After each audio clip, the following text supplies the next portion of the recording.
Bago nga pala pumasok yung bagyo, ay magpapadala nga tayo kay mama. Ito nga pala yung mga ipapadala ko sa kanya. Itong icebox nga pala ay wala nga tong laman kasi lalagyan ko nga to ng mga damit. Dahil wala nga tayong box ay pumunta nga tayo sa National Bookstore. Gatong kaliit nga lang ay kasya na siguro to. After nga namin mabili ay kumain muna kami saglit. After nga namin kumain ay umuwi na nga kami para may lagay na nga tong mga to dito sa box. Nilagyan ko nga pala ng tape yung ilalim nito. Mga 3 or 4 na lagay para mas okay. Para nga mas maging matibay din at hindi nga bumuka yung box. Nakarang araw pa nga namin natapos to. Dahil sa sobrang busy nga natin, ay ngayon ko nga lang talaga matatapos i-edit tong video na to. Bumili na nga rin pala tayo ng oven toaster para may magamit nga rin sila mama at si nanay. Tinanggal ko na nga sa box niya para iisa na lang sila lahat dito at magkasya.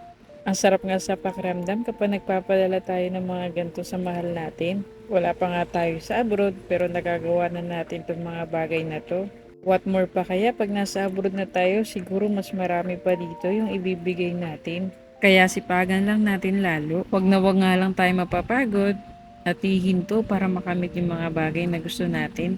Sana bigyan pa ng lakas at mas mahabang buhay yung mga parents natin para makasama pa nga natin sila pag naging successful na tayo sa buhay. Kaya sa mga napanghihinaan na ng loob sa buhay, piliin lang lagi natin na maging positibo.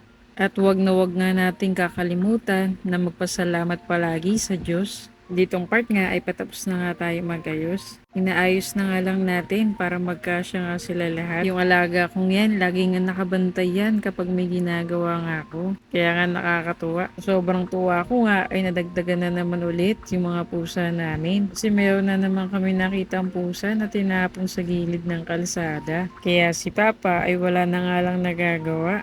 Papakamot ulo na lang talaga sa atin. Bukod kasi sa swerte, yung mga pusa ay napakalambing nga nila. Tapos hindi nga sila dumingin katulad nitong mga aso namin. Ako ding takbo lang sa labas kapag umuulan. Ako napakaputi kapag umuuwi. Patapos na nga pala tayo sa pagdidikit ng mga tape. Sa bandang ilalim at dito nga sa itaas, dinoble-doble nga natin yung pagtitip para hindi masira at bumuka kapag ibabiyahin na nga nila sa bus at isasampa sa barko.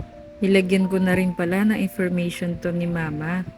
Kasama na rin kung saang lugar at contact number niya. Para kapag malapit na nga yung bus, ay kukontakin na nga lang siya ng konduktor. Yung huling nilagay ko nga dito ay yung icebox. Kasi inayos pa nga namin isa-isa dito yung mga damit. Pinatong ko na nga lang din sa mismong box para isahang dala na lang. Grabe, napaka-traffic pa rin.